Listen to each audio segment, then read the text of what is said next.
من الاسئله الحلوه اللي جت وهي فعلا والله فيها يعني لغط وناس بتتكلم فيها كتير، هو هل شرب الميه على الاكل او وسط الاكل هتعمل لي كرش ولا لا؟ هو بدايه الميه ملهاش دعوه خالص بالسعرات الحراريه اللي داخل الميه، زيرو كالوريز، انما الميه ليها علاقه بالهضم بقى. تفرق الميه لو قبل الاكل بفتره تعمل معايا اي فوائد ولا لا، ووسط الاكل او بعد الاكل هيبقى ليها برضو اثر جانبي ولا لا. لو قبل الاكل بفتره كافيه يعني نص ساعه لساعه الا ربع قبل الاكل، هي ليها دور في الاحساس بالشبع، وبالتالي بتخلي كميه الاكل اللي ممكن اكلها اقل. يعني استاديز كتير طلعت ان ممكن يبقى ليها تاثير في تقليل معدلات الشهيه بنسبه توصل لتقريبا 14%.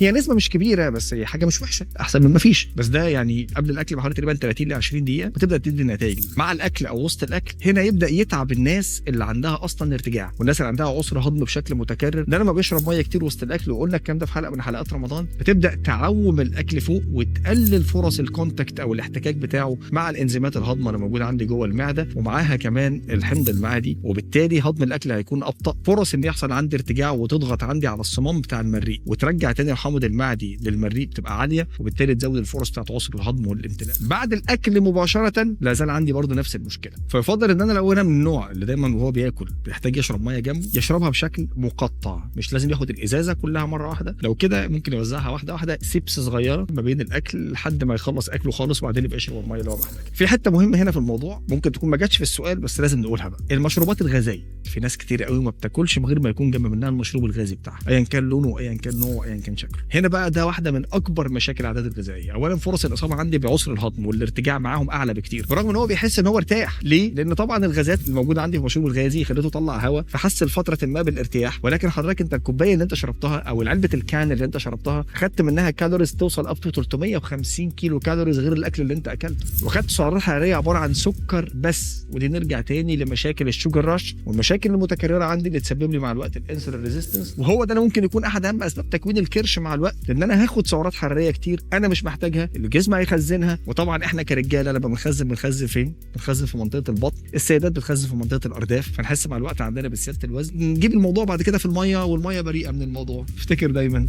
ان صحتك اهم.